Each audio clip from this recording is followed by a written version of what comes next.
Merci donc, de votre présence. Donc, je vais laisser tout le monde s'asseoir et puis on va commencer lentement. Donc, pour ces 30 minutes donc, qui sont destinées donc, à présenter un autre aspect des recommandations CELSIP, celle destinée au dimensionnement des pieux sous chargement axiaux, avec à la fois des exemples et la présentation des différentes méthodes relatives à ces exemples, en montrant, on va dire, le caractère opérationnel de toutes les méthodes de calcul qui ont été développées. Donc finalement, le cas d'étude est relativement simple, puisqu'il peut être résumé par ce schéma-là, c'est-à-dire un pieu qui va être soumis à un chargement variable en fonction du temps. Et donc tout l'objet de ce que je vais vous présenter, en fait, des chapitres 6 et 7 dans SOLSIP, ça va être le développement de méthodes de calcul. Donc d'une part, des méthodes de calcul type coefficient de réaction, où on simulera la charge variable en fonction du temps, comme ça a été un peu expliqué ce matin, par une charge G plus ou moins delta Q, et aussi des méthodes par élément fini. Alors, les objectifs de ces différentes méthodes de calcul aussi va être double, si on peut dire. C'est-à-dire, d'une part, on va essayer d'estimer la résistance limite, la résistance cyclique ou limite cyclique du pieu lors des chargements. Donc, en fait, essayer de prévoir quelque part l'évolution du coefficient de sécurité en fonction du nombre de cycles, donc avec une problématique clairement en lien avec les états limites ultimes. Et une deuxième problématique qui va guider, on va dire, la manière dont on va chercher à développer nos méthodes de calcul, va être la prévision des déplacements du pieu, notamment vérifier qu'ils sont compatibles avec les exigences de la structure portée, c'est-à-dire quelque chose en lien avec les états limites de service. Alors rapidement, je vais passer assez rapidement sur les premières diapositives, parce qu'il y avait un certain nombre de points qui avaient été développés ce matin. Dans l'analyse de ces deux problèmes, notamment du problème aux états limites ultimes, c'est bien comprendre, comme l'a souligné Alain Piège ce matin, que la résistance limite cyclique d'un pieu n'est pas unique et dépend du chargement appliqué. C'est ça qu'il faut bien comprendre. Et donc, on est typiquement dans un problème d'interaction sol-structure où la résistance dépend clairement des actions. C'est-à-dire qu'on ne peut pas définir une résistance en tant que telle, intrinsèque à l'ouvrage, elle est nécessairement en lien avec le chargement. Et que cette résistance limite cyclique, soit elle va correspondre à un défaut d'équilibre, ou soit, traditionnellement, on va atteindre un seuil conventionnel de déplacement. Alors, rapidement aussi, ce matin, ça a été présenté, ce qu'on appelle résistance cyclique, ce qu'on appelle résistance post-cyclique. Et en fait, donc, les méthodes de calcul qu'on va développer ne vont pas du tout se concentrer sur la résistance post-cyclique, qui est quelque chose de trop compliqué. La manière dont, par exemple, les pressions interstitielles se dissipent après le chargement cyclique, les effets de cicatrisation. De manière générale, les effets du temps sont actuellement, on va dire, hors de portée de ce qu'on sait faire. Donc, les méthodes de calcul vont uniquement se développer, on va dire, vont être développées pour chiffrer la rupture cyclique du pieu, c'est-à-dire de savoir, lorsque le pieu est soumis à un chargement cyclique, qu'il soit répété comme le chargement C1 ou alterné comme le C2, de savoir si, oui ou non, ce chargement peut conduire à la rupture du pieu. Alors, autre point, on va dire, introductif, pour bien fixer un peu la trame avec laquelle les méthodes de calcul ont été développées, ça a été donc de voir, comme je viens de le dire, que la résistance cyclique dépend du chargement, donc ça apparaît clairement dans les diagrammes de stabilité cyclique, où on voit ici que, notamment c'est le diagramme qui est issu de pieux dans l'argile des Flandres, donc argile surconsolidée, on voit que l'amplitude cyclique a un très fort effet, tandis que là, l'effet est beaucoup moins fort. Donc les méthodes de calcul qu'on va développer vont essayer de rendre compte de ceci, et donc de rendre compte, pour un chargement donné, est-ce que le pieu va être stable ou plutôt instable. Elles vont aussi essayer de rendre compte du fait que lorsqu'on a un pieu qui est soumis à un chargement cyclique, les efforts normaux dans ce pieu ont tendance à augmenter, et donc comme les efforts normaux augmentent, bien entendu, ça dénote une diminution du frottement axial limite, donc ça va être un deuxième point qui va être l'objectif de nos méthodes de calcul. Et enfin, le troisième point qui a été aussi très largement illustré ce matin, ça va être en fait de remarquer, notamment sur la base des essais qui ont été faits en chambre de calibration, que lorsqu'un pieu est soumis à des efforts axiocycliques, on a une chute de la contrainte radiale effective. Et donc, c'est surtout, on va dire, ça qui va guider le développement des méthodes de calcul. Alors, c'est résumé quelque part par ce diagramme-là, c'est-à-dire que l'idée principale du développement de nos méthodes de calcul, ça va être ceci, c'est-à-dire on a un chargement cyclique. Ce chargement cyclique sur le pieu va nous induire une diminution de la contrainte radiale effective au cours des cycles, et c'est ça qui va être responsable de l'augmentation des déplacements et des défauts d'équilibre. Donc c'est autour de ces trois grandes idées que les méthodes de calcul ont été développées. avec, que ce soit dans le sable ou dans l'argile, alors après dans l'argile on peut discuter si on est en condition non drainées ou pas, de manière générale on va traduire un phénomène de contractance du sol autour du pieu qui va induire cette diminution de la contrainte radiale. Et donc c'est sur ça qu'on va se focaliser. Alors ce qui veut dire, le corollaire de ça, c'est qu'on ne va pas se focaliser sur d'autres problèmes qu'on pourrait voir dans l'étude, notamment du comportement d'un pieu sous charge axiale cyclique. C'est tout ce qui est variation de rigidité à l'interface sol-pieu en fonction des cycles, tout ce qui est effet de la vitesse de chargement, les effets du temps, notamment le lien qu'on pourrait faire entre la charge de fluage statique et les charges de fluage cyclique. Est-ce que, par exemple, dans des diagrammes comme ceci, si je reviens en arrière, la charge de fluage ne pourrait pas aussi représenter une bonne alternative pour séparer les domaines instables et stables. Tout ceci, on va dire qu'on l'a pas considéré. On a développé des méthodes de calcul qui se focalisent sur cette trame-là. Alors, les méthodes de calcul qu'on a développées sont de trois sortes, de trois types. Donc, il y a des méthodes TZ d'enveloppe où, finalement, l'idée des méthodes TZ d'enveloppe, c'est de produire des courbes TZ qui vont intégrer l'effet d'Isik, c'est-à-dire qui vont intégrer la dégradation du sol. Et donc, les logiciels ou les méthodes de calcul qui ont été développées dans le programme SolCyp ont finalement eu pour idée d'associer donc ces méthodes TZ d'enveloppe avec différentes méthodes de dégradation, donc notamment la procédure de dégradation SolCyp, telle qu'elle a été présentée par Marc Boulon ce matin, mais aussi d'autres procédures de dégradation, par exemple la méthode dite ABC développée à l'Imperial College. L'autre groupe de méthodes qui est un peu dans le même paquet va être toutes les méthodes TZ classiques, donc qui trouvent leur origine dans des méthodes comme SCARP, RATS, et là donc il y a deux méthodes en particulier qui ont été développées, les méthodes dites TZ ABC, donc une méthode TZ classique avec le module de dégradation ABC et une autre avec le module de dégradation SolCyp, où là l'enjeu, c'est à la fois la fiabilité des lois de dégradation, mais aussi la difficulté, ça va être l'implémentation d'une loi TZ classique qui va permettre d'évaluer en temps réel la résistance limite du pieu, ainsi que les déplacements du pieu. Alors ensuite, le troisième groupe étant celui des éléments finis. Alors ce qu'il faut dire sur les éléments finis, c'est que même si on dispose de lois de comportement cycliques, qui sont relativement bien élaborées, au-delà, on va dire, de 15 à 20 cycles de chargement, on a des erreurs numériques qui se créent, c'est-à-dire à chaque itération au niveau des points de Gauss dans le maillage, on a des erreurs numériques qui se créent, donc ça pose des problèmes de fiabilité en termes, si on veut faire des calculs à plusieurs centaines, voire quelques milliers de cycles. Et aussi, on est exposé à une problématique de temps de calcul, et donc un certain nombre de méthodes ont été développées. On peut les baptiser, il y a différentes options, axes, soit on peut parler d'homogénéisation cyclique, pseudo-fluage cyclique ou de saut de cycle. Donc c'est ce que je présenterai en dernier. Alors, la procédure de dégradation, SolCyp en tant que telle, si on commence par d'abord présenter les procédures de dégradation et ensuite les méthodes de calcul, et qu'on essaie de regarder comment ça interagit de manière plus précise avec une méthode de calcul, comment ça se passe. L'idée, en fait, c'est la suivante, par exemple, c'est donc on va prendre l'exemple d'un calcul avec des courbes TZ. Donc on va faire subir au pieu une première charge, une décharge, donc on va le charger à sa charge maximale, le décharger à sa charge minimale, et sous l'effet, et si on se place à un niveau donné, sous l'effet de cette charge maximale et de cette charge minimale, à un niveau donné, on va noter à chaque niveau donc une variation de cisaillement, un cisaillement moyen.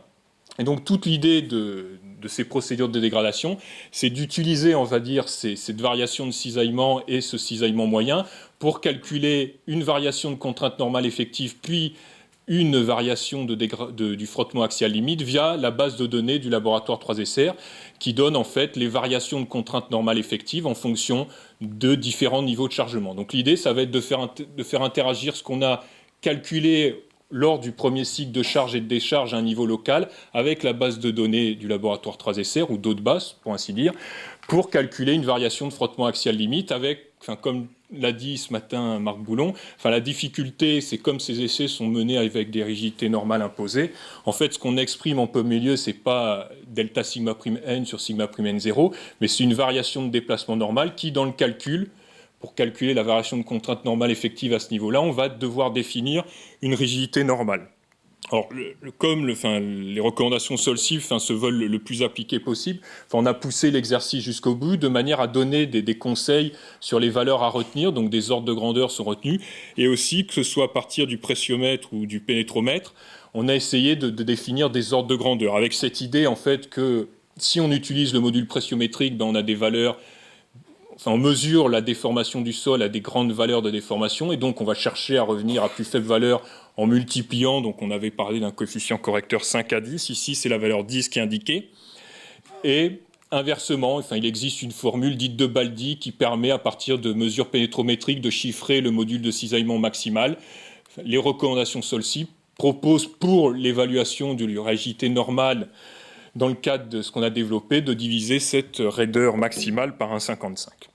Alors le résultat Alors avant de passer au résultat, la deuxième procédure de dégradation aussi qui a été intégrée avec tout le package de méthodes de calcul qu'on a, est la méthode développée à l'Imperial College, dite ABC, et elle permet de relier en fait la variation de contrainte normale effective relative au paramètre ABC et via la variation de cisaillement relative delta tau sur QS. Alors la grande différence entre les deux approches, c'est pour ça que c'est intéressant à comparer, c'est qu'ici en fait la procédure de calcul va être la même, sauf qu'on ne va pas regarder le cisaillement moyen, on va surtout se concentrer sur l'amplitude de cisaillement total, et après la chaîne de calcul va être la même.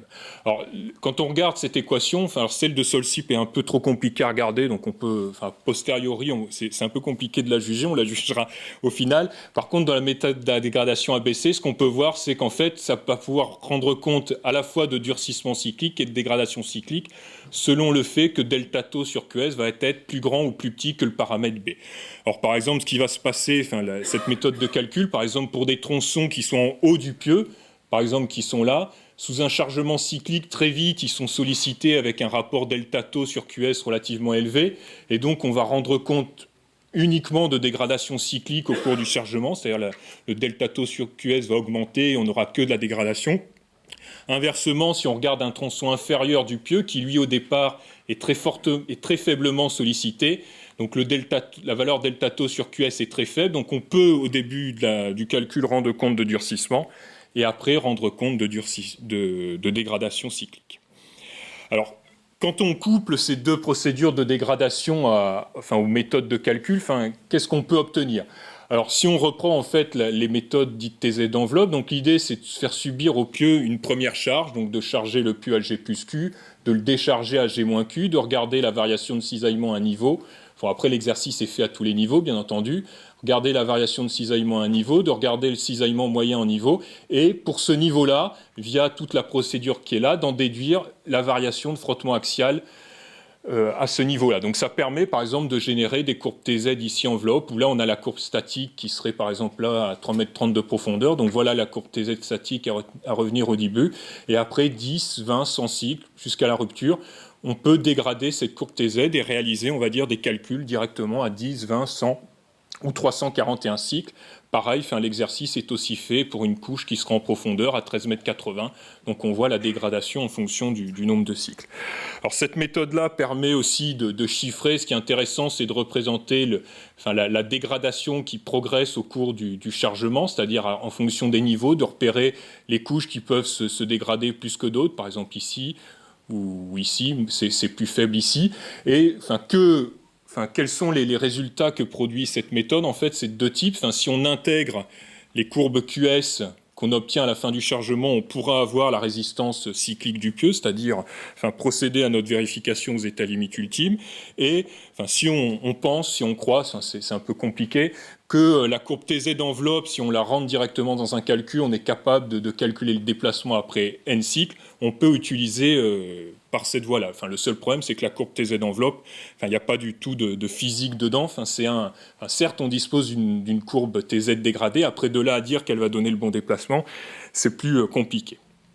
Donc, pour répondre à ça, c'est pour ça, le deuxième type de méthode, dite TZC, où on a essayé de développer des méthodes cycle à cycle, veut répondre à cette problématique-là, c'est-à-dire de prévoir réellement au cours des cycles le déplacement du pieu.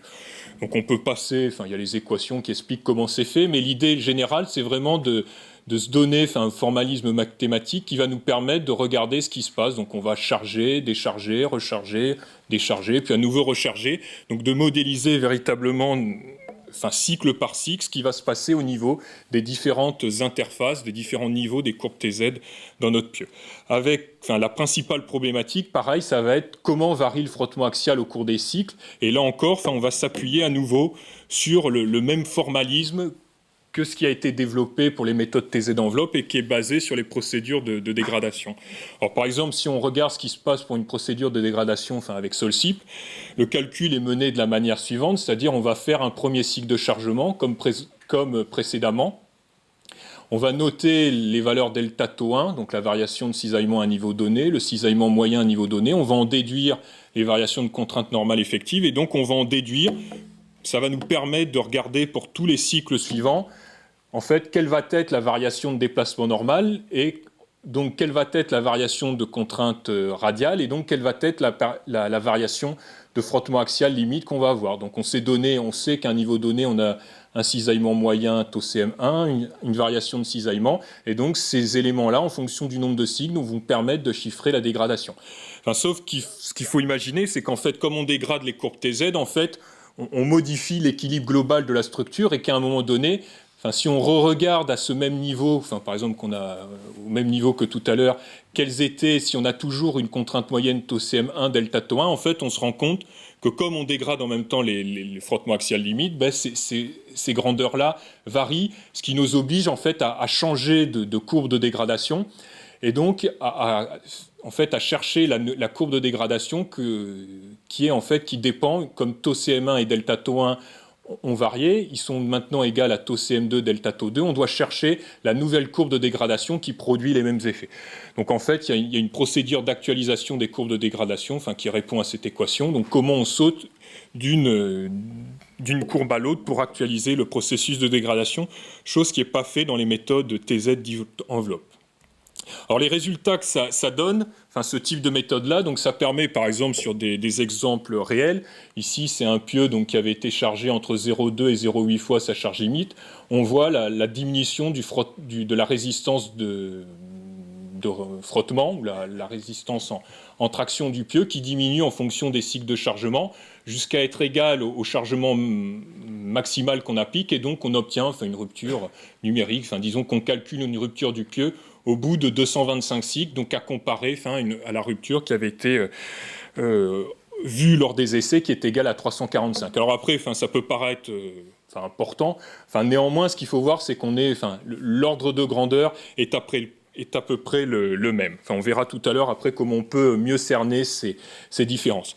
Sur un autre calcul, ça donne ça, donc on voit que la dégradation n'est pas la même. Par contre, là, on voit que la rupture est obtenue, là, cette fois-ci, en termes de déplacement, puisqu'après 285 cycles, on estime qu'on a atteint la résistance cyclique du pieu, puisqu'on atteint un déplacement égal à B sur 10, alors que la rupture expérimentale avait été obtenue après 367 cycles. Donc grosso modo, sur ces aspects comparaison entre les résistances cycliques calculées et mesurées, on arrive à rendre compte d'une rupture au bout d'un nombre de cycles à peu près analogue. Avec aussi l'idée que tout ça peut être entré dans un formalisme LRFD, vu que, comme l'a expliqué ce matin Alain Puech, ces données-là sont calculées sans pondération. Après, on arrive à une justification de ce type-là. Alors, une autre application plus intéressante, on va dire, des méthodes TZC, alors là, j'ai présenté TZC ABC, et puis je vous présenterai TZC Solcip, c'est plutôt de se focaliser sur un point, d'essayer de construire un diagramme de stabilité cyclique. Alors, si on essaie de comprendre ça, parce qu'il y a beaucoup de choses sur le graphique, en fait, les points représentent des essais de chargement, des grandeurs expérimentales. Donc, les points rouges sont les essais pour lesquels une rupture a été constatée. Les points en noir sont des essais sur lesquels la rupture n'a pas été constatée. Donc, c'était des travaux qui avaient été faits par Richard Jardine à l'époque. Et sur dire d'experts, donc l'Imperial College avait proposé des zones de stabilité et d'instabilité qui sont limitées ici par les courbes rouges. Donc on a une zone instable, une zone métastable, une zone stable. Le logiciel TZC développé, en fait, qu'est-ce qu'il permet de faire ? Il va permettre de regarder, par exemple, si le pieu, dans le terrain qui est donné, si on le charge, par exemple, à 40% de sa charge ultime et 20% de charge variable, est-ce qu'il va être stable ou instable? Donc, il est possible, avec le logiciel TZC, si vous voulez, de balayer l'ensemble des chargements qu'on pourrait avoir. Donc, on peut réaliser, par exemple, une cinquantaine de calculs. Enfin, ça va prendre quelques heures de calcul, une petite journée, mais ça permet de reproduire, de déterminer un diagramme de stabilité cyclique à comparer au diagramme de stabilité cyclique expérimentale donc fourni par l'Imperial College. Donc on voit que là, la méthode TZC couplée au module de dégradation ABC donne quelque chose de relativement semblable à ce que les experts avaient proposé. Alors si on regarde ce qui se passe avec TZC Solcip, on voit que ça marche aussi à peu près bien, c'est-à-dire qu'on a bien rendu compte des zones instables, métastables, stables, notamment dans ce domaine-là. En fait, le principal écart qu'on a là vient du fait que, je ne sais pas si vous l'avez retenu, mais tout à l'heure, on a dit que la méthode de dégradation Solcip dépendait de la charge moyenne, et donc, en fait, le fait qu'on a des zones métastables dans cette zone-là, en fait, proviennent du fait qu'on prend en compte la charge moyenne dans le processus de dégradation, et donc rendre compte du fait qu'un pieu qui serait chargé à 0,85 fois sa charge limite, uniquement par l'effet du fluage, va arriver dans un état métastable puis instable. Donc c'est surtout, c'est là où c'est intéressant, ce qui a été développé, ça permet de donner assez rapidement une idée générale de savoir si le pieu va être stable, instable ou métastable. Autre type de résultats qui ont été développés, ça permet aussi de calculer les déplacements en fonction le déplacement de la tête de pieu en fonction des cycles, vu qu'on fait un calcul cycle classique, et donc de juger est-ce que le déplacement en tête de pieu est correct. Alors on voit en fait la méthode marche bien quand le pieu se déplace pas beaucoup. Après c'est sûr que là il y a des progrès à faire quand le pieu va passer d'un domaine, on va dire, où les déplacements sont faibles et les déplacements vont augmenter et puis vont tendre vers la rupture. Effectivement, modéliser ça c'est assez compliqué et c'est là où il y a encore du travail à faire. Autres résultats qui peuvent être fournis par toutes ces méthodes de calcul type TZC, que ce soit TZC Solcip ou TZC ABC, c'est des résultats comme ceci où on voit le facteur de dégradation qui augmente en fonction du nombre de cycles, donc qui permet de dire effectivement cette couche-là va énormément se dégrader, celle-là se dégrade moins. Donc c'est toujours intéressant. Et aussi, pour le projeteur ou pour le chercheur, ce qui peut être aussi intéressant, c'est de voir qu'aussi la méthode de calcul développée, on obtient les résultats qu'on programme finalement, mais c'est toujours intéressant que c'est assez proche de la réalité, de voir qu'on a ces phénomènes de diminution de la contrainte normale effective, que ce soit sur en bas du pieu, au milieu du pieu, ou sur des tronçons inférieurs, avec des choses qui sont assez proches de ce qui avait été réalisé à l'université de Grenoble en chambre d'étalonnage. Donc, après, j'essaierai de synthétiser les trois méthodes de calcul. Donc, la dernière méthode sur laquelle il y a eu des développements est celle du calcul par élément fini d'un pieu.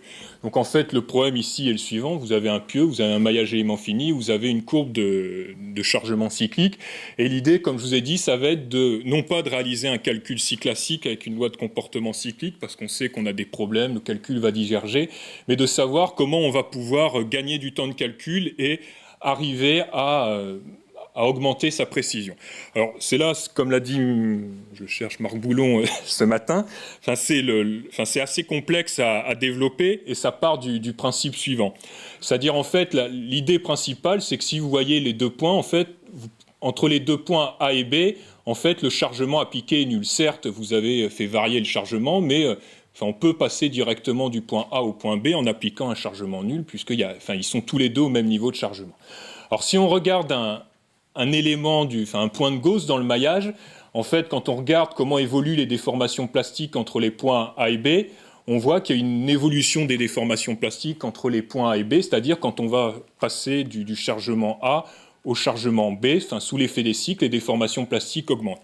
Et en fait, c'est un peu, au début, il faut s'en convaincre d'un point de vue mécanique, mais si vous connaissez en tout point du maillage la quantité de déformation plastique qui permet de passer du point A au point B, et si vous, vous injectez cette quantité de déformation sous forme de vecteur de force nodale, en fait, vous êtes capable directement de passer du point A au point B sans modéliser les cycles un par un. Donc en fait, toutes les méthodes d'homogénéisation cyclique, de pseudo-fluage cyclique, de saut de cycle sont basées en fait sur cette idée-là. Alors cette idée-là, elle a donné deux choses dans Solcip. Il y a eu des développements numériques qui ont été faits à l'école centrale de Nantes, par Oli Papon, à l'université de Lille par Yang Pinkao, quelque part d'essayer de dire je connais ce qui s'est passé entre A et B et je vais essayer d'extrapoler ces déformations plastiques pour essayer de sauter des cycles, d'homogénéiser les cycles après B. Ou alors il y a l'idée développée par quelque part l'université de Grenoble, c'est de se dire je réalise quelques cycles, ou voire un, et à un niveau donné, donc ce qu'il faut imaginer, c'est qu'au début on travaille sur un point de Gauss, après il faut faire la procédure sur tous les points de Gauss qu'on peut avoir, ça peut être plusieurs centaines, plusieurs milliers. À un niveau donné, je regarde la contrainte normale dans un point, je regarde la variation de cisaillement, je regarde le cisaillement moyen. Via la base de données du laboratoire 3SR, j'en déduis, si vous voulez, le delta U. Enfin, c'est noté delta U.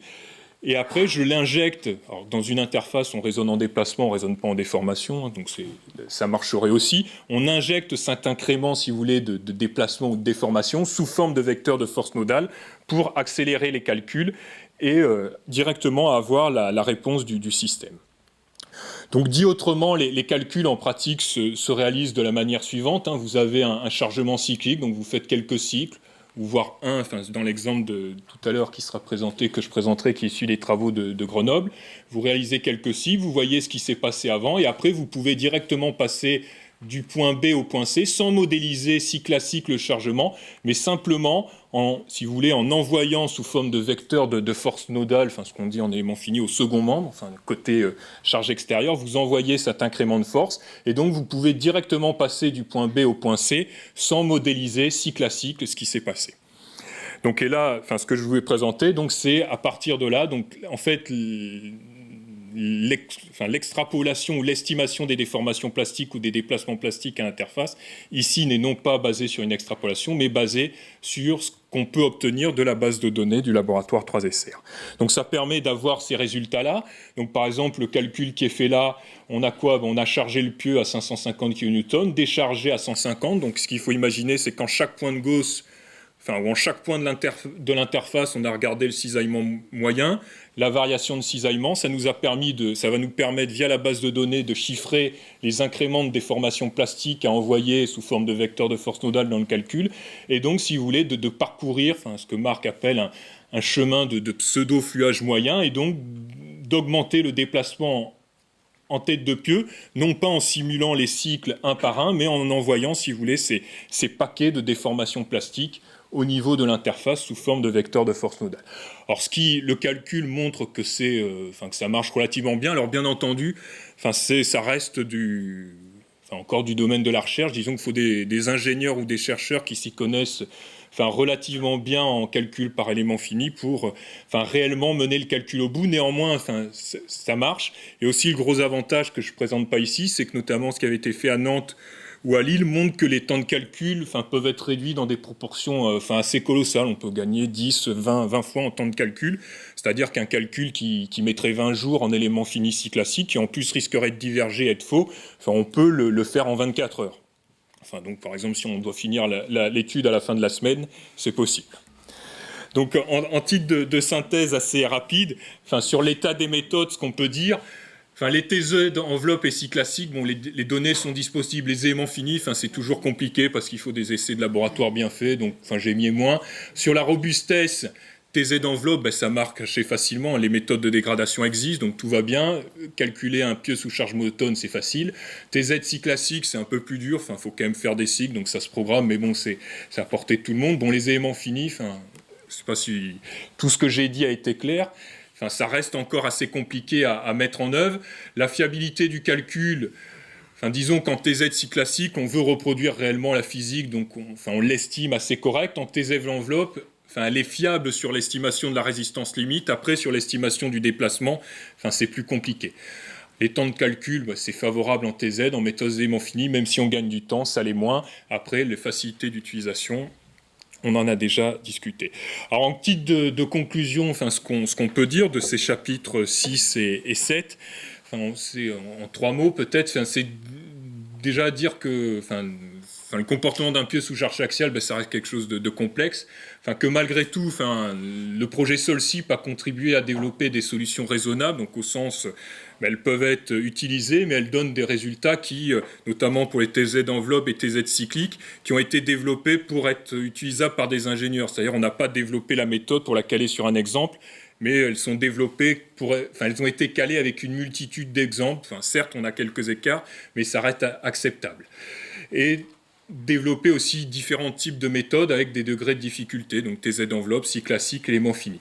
Néanmoins, comme la discussion, en fait, vous l'avez illustré durant la discussion, un certain nombre de points restent à prendre en compte. Donc l'état initial, c'est la différence entre pieu foré et pieu battu, notamment comment joue la contrainte radiale effective autour du pieu. La phrase que Alain Puech, c'était ce qu'on disait tout à l'heure, le frottement axial limite qui dépend de la dilatance potentielle du pieu, c'est-à-dire quand on fait un essai de traction, on mesure une très grande valeur de frottement, est-ce qu'on ne devrait pas dégrader une valeur intermédiaire, et les effets du temps pourraient être aussi mieux pris en compte. Et en fait, peut-être parmi les points à souligner, c'est un avis personnel, effectivement, dans tout ça, la construction de diagrammes de stabilité cyclique semble assez prometteuse, car ça donne une vue d'ensemble du pieu. On ne juge pas le pieu uniquement pour un chargement cyclique, mais on essaie de balayer l'ensemble des chargements qui peuvent s'appliquer et de voir si le pieu peut être dans un état stable, instable. Et donc c'est peut-être un des produits qui serait le plus utilisable par les ingénieuristes, parce que ça leur permet véritablement d'avoir une idée physique du résultat, mais aussi sur la fiabilité. Bon, après, en termes de remerciements, rapidement, bien entendu, à tous les étudiants qui ont travaillé, donc j'avais noté Georges Pitos, Souriat Prayab, Zineb Ebshir dans les doctorants, ceux qui ne sont pas là, de Centrale Nantes, de Lille. Aussi, pareil, comme Marc, un mot, à tous les laboratoires impliqués dans le projet NR, notamment au début, ça a permis, je trouve, en fait, de rassembler, comme l'a dit Alain ce matin, Alain Pecker, on a deux Alain, donc c'est un peu compliqué, ce matin, de rassembler tous les savoir-faire qu'il y avait dans les laboratoires de Lille, l'école centrale de Nantes, l'école centrale de Lyon et l'université de Grenoble. Donc ça permet vraiment de se réapproprier, de récupérer tout ce qui avait été fait depuis 30 ou 40 ans, et enfin aussi aux différents membres du groupe de rédaction. Et un peu comme Marc, je remercierai en dernier mot l'Assemblée, en espérant que tout cela puisse vous servir prochainement. Donc merci de votre attention.